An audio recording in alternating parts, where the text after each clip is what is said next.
lecture theater for one of our Delta Debates Political Forum series. Tonight's, of course, is entitled Perspectives on Equal Benefits for Domestic Partners, Equality Denied, or Preservation of Traditional Values. My name is Dr. Dave Baskin. I teach psychology here at Delta, and I'm really excited to be moderating tonight's panel. I first wanted to start off, though, by giving you some information, some statistics that are going to shed some light on how the demographics are changing in U.S. households these days. According to the United States Census Bureau, of the approximately 68 million opposite-sex couples who live together, about 90% are married couples and about 10% are unmarried. Also, according to the U.S. Census Bureau in 2011, married couples with children make up about 20% of all U.S. households, whereas in 1970 it was about 40%. So things are changing a bit. According to the National Center for Health Statistics, about 2/3 of all women aged 25 to 44 were married, and about 8% were cohabiting, sharing a household with someone who they are not married to but are in a relationship with. And amongst men, it's also about 60 and 10%. So these statistics give us some pause as to whether our current laws regarding public employee benefits are in need of some updating. Governor Snyder and the Republican majority in Michigan House and Senate don't believe so.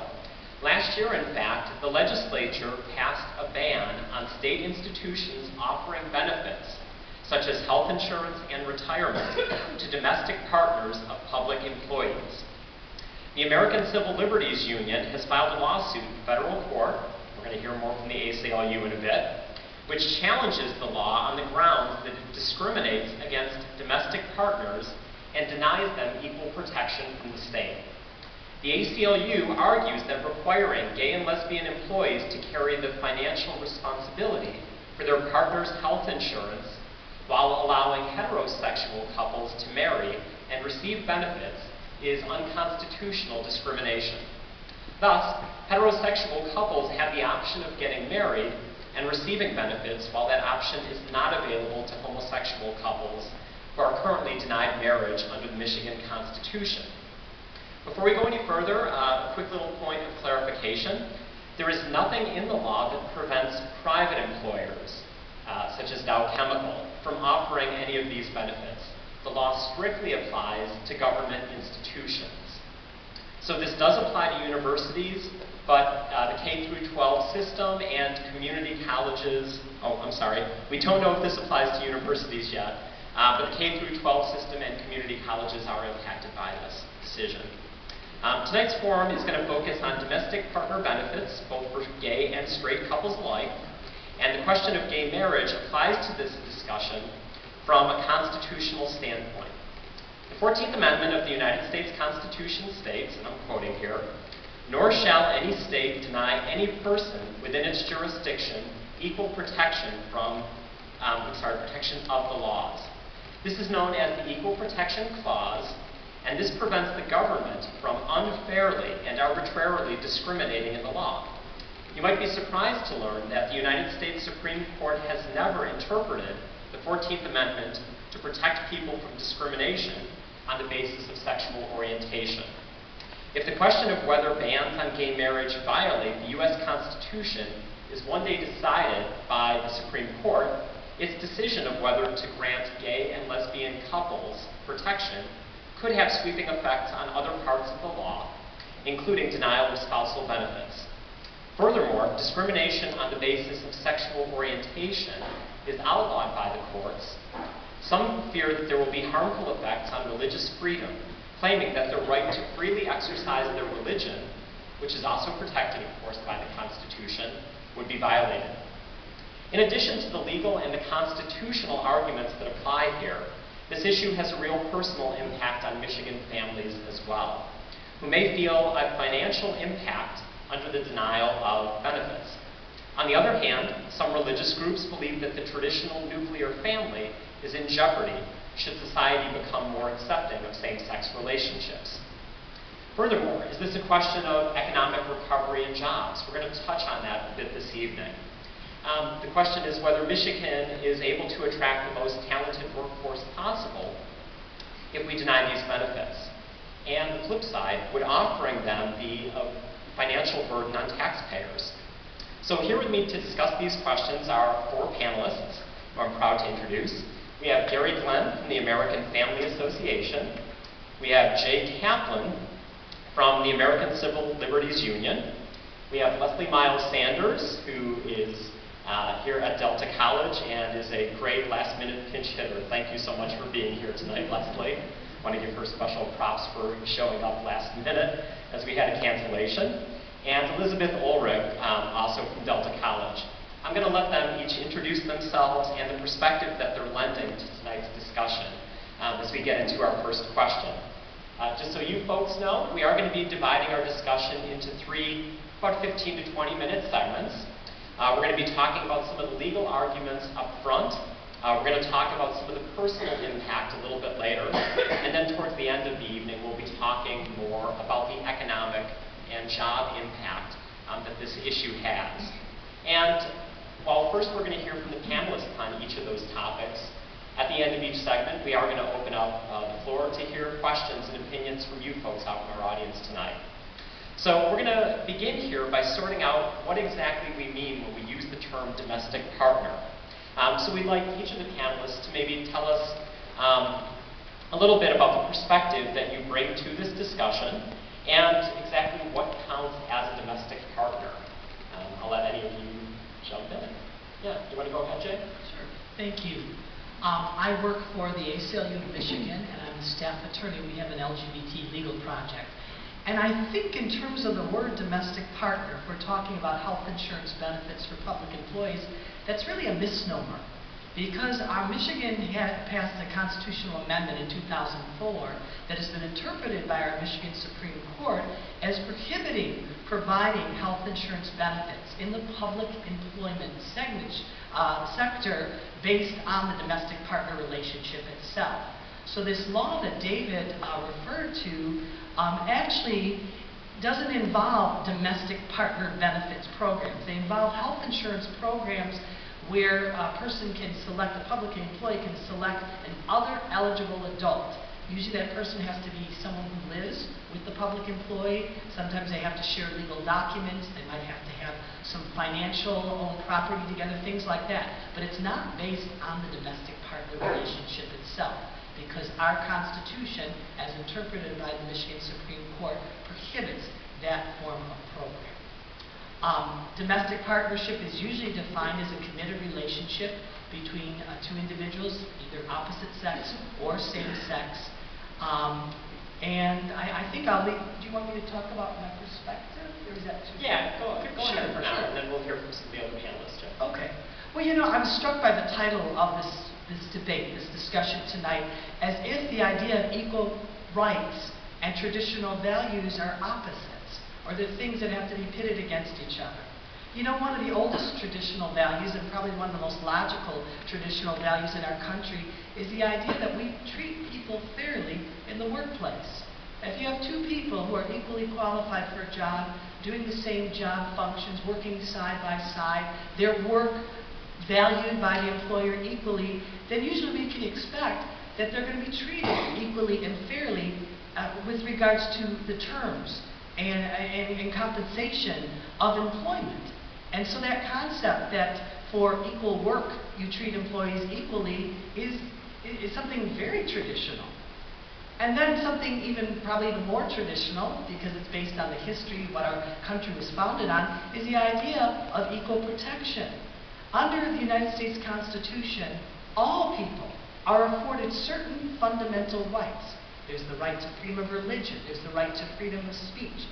Everybody is accorded this right, and to be treated fairly by their government under the law. And I just wanted to mention, David, I thought you had said that the United States Supreme Court had not looked at the issue of equal protection for gay people. Actually, in 1996, in the case of Romer versus Evans, they did look at this issue, where Colorado passed a law that prohibited any state or local governments from passing protections against discrimination for gay people. So they have addressed this issue, and they've held that when you have government public policy that discriminates against gay people, and it's motivated by animus against this group of people. In other words, it's based on disapproval approval by some people who don't particularly happen to like this population, or for some reason they might think that they are more valued than this population, but that's not a legitimate constitutional basis for public policy. And I just wanted to talk briefly about the lawsuit that the ACLU filed against this law that recently passed. This law says a couple of things. It says that a public employer cannot provide health insurance to anyone of a public employee unless they're a legal spouse of that employee, unless they're an IRS dependent of that employee, and that's usually defined as someone who's making less than $3,000 a year and is being supported by that employee, or unless that person could inherit through the laws of intestacy, and unless that person's a legal relative of that public employee. So that can include brothers, sisters, mothers, fathers, grandparents, 6 cousins. All of those people are eligible for benefits. The only people who can't qualify under this law basically are same-sex partners of the public employee. And we have filed a lawsuit alleging that it violates the equal protection rights of both these public employees and their partners. And our plaintiffs include people who were receiving health insurance coverage through their partner, through their partner's public employment, who have lost their health insurance or are in danger of losing their health insurance. And we argue that the arguments offered by the state as to why to have this law, such as saying that it saves on cost to the state, that it's in compliance with Michigan's constitutional amendment, that when you actually look at the actual facts, that's not so. And what it really boils down to is there's an animus towards this particular population of people, and that this is not rationally related to a legitimate governmental purpose. It's unconstitutional, and therefore we believe that it should be struck down. Thank you, Jay. Let's hear from one of our other panelists, Liz, Leslie. Can I follow up with a question of Jay, and I want to make sure I understood you correctly. Jay, you said the new law, the only category of individuals that would not be eligible for benefits would be same-sex. Is it not also the case that opposite-sex unmarrieds? Heterosexual couples in Michigan can get married and therefore qualify as legal spouses under the law. So potentially, they can continue receiving their health insurance benefits. The right to marry is not available to same-sex couples in Michigan. But if they don't get married, they're not eligible for if they choose not to do so, but obviously they have an option that's available to them so they could continue receiving health insurance benefits. Okay. Well, the reason I asked the question, I'm Gary Glenn, I'm president of the American Family Association of Michigan, have been for the last 12 years, was simply to make the point that if a government employee doesn't get married, whether they're same-sex or opposite-sex, they don't qualify for the benefits. So the intent of the legislature was not animus toward any particular group of people based on what kind of sex they choose to have. They simply said that if you're not married, you don't qualify to get these benefits. So it's not based on animus. I think in the current Michigan economy, the bottom line that would be most broadly supported by most people in the state is that over a decade in which over 800,000 people in the private sector have lost their jobs, the worst job loss in America.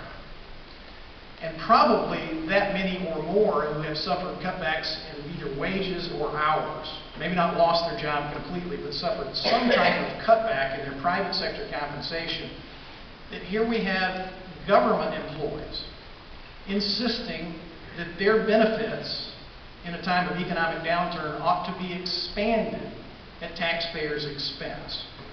I think that's the most broadly shared basis on which most Michigan residents don't, especially taxpayers, don't support taxpayers being compelled to dramatically expand government employee benefits when so many people in the private sector have lost their jobs.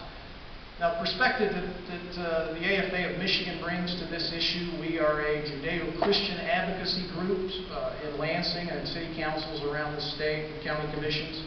I'm one of the 2 people who wrote the Marriage Protection Amendment that was on our ballot back in 2004, which has some thing to do with the discussion here tonight, but not precisely, and I'll explain that. But when that was on the ballot back in 2004, it got nearly 60% of the votes statewide. According to the polls at the time, 2/3 of union members in Michigan voted for it. 2/3 of African Americans voted for it. It had majorities in the city limits of Detroit and Flint and Saginaw, and I spoke in a lot of African American churches in support of it that warmly embraced supporting the Marriage Protection Amendment. And what it says is to preserve the benefits of marriage for society and future generations of children. The union of one man and one woman in marriage shall be the only agreement recognized as a marriage or similar union for any purpose. Now, as one of the two co-authors of the bill, and knowing the thoughts of the Catholic law professor who was the other co-author, the Marriage Protection Amendment, as Jay indicated, would prohibit the state from recognizing, including for the purpose of extending benefits, any relationship other than a marriage between a man and a woman as either a marriage or a similar union for any purpose. That language is pretty clearly stated. But as we said during the campaign for the Marriage Protection Amendment, we issued a news release about 2 months before it was on the ballot, there are circumstances under which individuals that are not married could get state-funded benefits. For example, in my opinion, and I'm not a member of the Michigan Supreme Court, and Jay knows that's who would have to eventually decide the issue, but in my opinion, as one of the two co-authors, if the state or the universities or any public employer were to adopt the policy that a government employee was free to put any person he or she wants on their health insurance, an aunt, a next-door neighbor, a cousin, or their domestic partner, if it had nothing whatsoever to do with the state recognizing that relationship as the basis of extending the benefits, because if you can put anybody you want on it, then obviously your relationship with any given person is not the basis for being on that government employee's health insurance policy. That's not what these government employers did. They didn't just say, we're going to let you put anybody you want on your health insurance coverage. They so narrowly defined the qualifications as to say you had to share a residence, you had to have intermingled finances, you had to live together for something like 6 months. And by definition, you could not be a relative. So the position of those who advocate for same-sex or domestic partner benefits says we want to put certain people, but we prohibit you from putting your sick grandmother. If the sick grandmother was just as eligible as a same-sex partner, then I don't think this would come under the purview of the Michigan Marriage Protection Amendment. But that's not what they tried to do. They drew it so narrowly that it was obvious, and they even used various qualifications found in state marriage law, that it was obvious that they were trying to extend these benefits on the basis of recognizing the relationship. So I think that comes a lot closer to the line of perhaps being found to be unconstitutional. But I think there is a constitutional force. Now, the marriage amendment is not why we're here tonight, specifically because the law that was passed by the Michigan legislature applies, as we've already determined, both to same-sex and opposite-sex partners. So it had no basis in any kind of animus toward one or the other. It had to do with, it's a law, not the constitutional amendment. And the legislature, by overwhelming majorities and signed into law by our governor, simply said taxpayers are not going to be compelled to expand government employee benefits. And I know we're going to talk in later segments about the economic impact and all of that. So I've had more than my share, no doubt. So I'll pass it on. Yeah, I know you did touch a little bit on the economic benefits or the impact, and we are going to hear more about that. And you make a good point, too, that there's a lot of overlap between these two issues in terms of what exactly counts as marriage, what is constitutional, and then the impact on domestic partnership. But let me let Leslie share something, and then all right, I should identify myself. I'm Leslie Miles Sanders. I am the General Counsel for Delta College, and as such, I am required to be the neutral interpreter of what the law is with respect to these issues as well as a number of other issues. And so I provide advice to the college president, to the college board of trustees, to other persons in the college as to what the law is in the state of Michigan. My own personal beliefs are a separate issue which I generally don't discuss because it could cause someone to question as to what my particular views are. However, I do have a question for Gary Glenn, and that is, it seems to me that I recall when we were discussing the marriage amendment and the campaigns were going on around the state, it it seems to me that I recall that there were a number of advocates for the marriage amendment that specifically said that it had nothing to do with benefits and that it would not impact employee benefits in any situation. So I'm wondering how that fits with what the results have been in terms of the legislation. Well, there were folks who said that, and they were completely accurate. And we put out a news release in September of 2004 in which I explained the very scenario which I explained just a minute ago as to how you could craft a public policy for the expansion of benefits if you simply said you can put anything, anybody you want on your health care coverage. And that would have had nothing whatsoever to do with any way of recognizing the relationship as the basis of expanding those benefits. Then the amendment would not have prohibited that. And I could show you court documents and public statements in the media by Jay and by others who, up until this law was passed, this statute, would have verified that not a single public employee or anybody in the state of Michigan lost a benefit as a result of the Marriage Protection Amendment. That's a matter of public record. The law that was passed is what we're talking about tonight. The Marriage Amendment did not have that effect.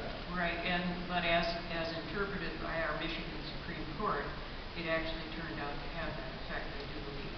No, it did not. Okay, how about if we get Liz in here? What's your In order for you to assert that, you would have to identify somebody somewhere in Michigan who lost their benefits that they previously had as a result of the amendment.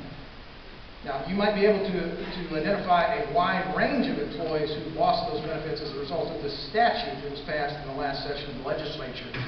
But nobody in Michigan, and this was reported all around the country, including in statements by Jay, that there are no people who have lost their benefits as a result of the Marriage Protection Amendment. Well, that was because they adopted new criteria that no longer based eligibility on the domestic partner relationship. That's right. But this new law that went into effect basically makes it illegal just the fact that a same-sex partner happens to be receiving health insurance coverage based on any criteria. But that wasn't an opportunity to get in That here. wasn't the amendment. And then I want to hear again maybe from Leslie if we still have an opportunity. But what's your take on this, Liz? I'm Liz Ulrich. I teach political science here. And in terms of how I'm connected to this issue, I've worked for many years in the private and public sector working for equality when it comes to the treatment of lesbian and gay people. And it's something that is very important to me personally, and I think is important at Delta College. It reflects our vision and values as a college that we treat our employees and our students as equal in value. And so as an employee of this institution, I'm also invested in the equal treatment of all people. Now, with that said, I can talk about my understanding from a political perspective about why it seems logical to both sides that the benefit should be offered or the benefit should not be offered. We can make economic explanations that we're going to talk about later as to why it might not be a good idea. We can talk about cultural reasons and really the whole disagreement over whether we should provide any types of rewards in any type of form for gay people in this country really comes down to differences of cultural beliefs. And there's some people that believe that by offering any kind of rewards for those people who are lesbian and gay that work in certain sectors or live in certain communities, those types of rewards will now encourage others to become like that. And there's some people that believe our society will become less qualitative over time as more and more people feel comfortable accepting lesbian and gay people for how they are. And that's why I want to go back to just something that Gary Glenn had talked about that's in the amendment in 2004 to try to illustrate this kind of belief. Part of what Gary Glenn had just talked about in terms of the amendment is that from the authors of the amendment, correct me if I'm wrong, there's a belief that if we allow public recognition, equal public recognition of those people who are in same-sex coupling relationships, that will now detrimentally affect future generations of children. That's okay. All right, good. So that captures really the difference of opinion here, because I'm going to guess, and I'm going to be right, Jay doesn't believe us. And so we have two different sides here. One side that says there's nothing wrong with being gay, and another side that absolutely believes there's something wrong with being gay. And they believe that if the government isn't actively creating some systems that discourages people from being gay, then that's going to hurt future generations because they believe that children should be raised in two-parent heterosexual households. Would that be correct? Yes. Okay. So I think that captures really the whole disagreement here over the benefits. And both sides here are manipulating language, to be fair. I mean, with Gary Glenn, he's manipulating language with the 2004 amendment to make sure that lesbian and gay couples, to the best of his ability and others' ability, will not be able to get equal treatment under the law when it comes to health insurance benefits or other things that regular heterosexual couples get. And so that was the purpose for the 2004 amendment. In terms of what you're talking about with the amendment, you say it applies to all domestic partnerships, whether they be gay or whether they be straight, right? But the fact that Michigan does not allow gay marriage now makes it, when you pass this amendment, the only people that are really going to be affected that don't have a choice are going to be the gay people. And so that's why I say the amendment was made to target lesbian and gay households in terms of practice.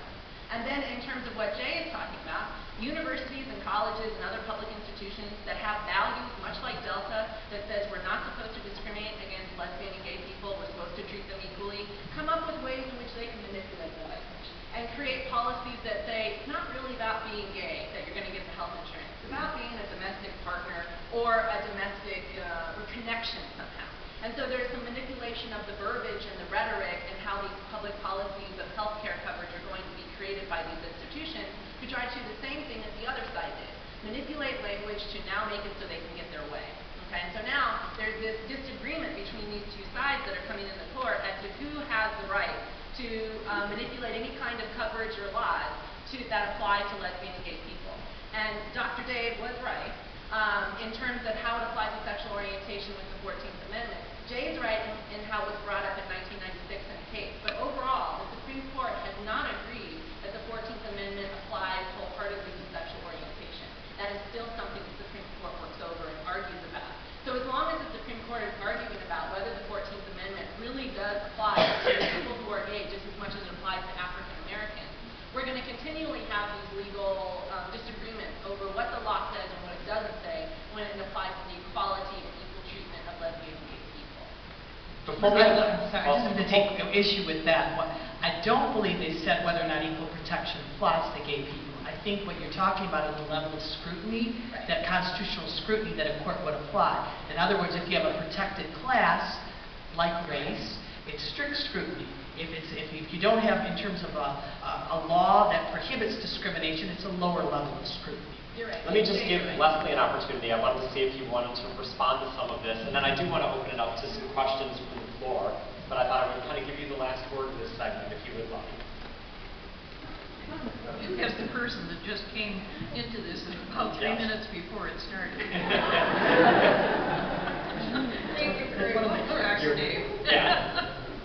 You're okay. Well, you know, it does seem to me that we have, clearly, as was pointed out, we have a very clear distinction of points of view we have, and that is, in my opinion, one of the beauties of the United States government and of the First Amendment and of the Constitution and the Bill of Rights that we have. We're having a reasoned discussion about a very important issue that needs to be resolved by our society, and I think it is appropriate that each of us should give the best possible arguments in favor of our particular position that we possibly can. Excellent. Thank you, Leslie. Let's see if we have a question or a comment.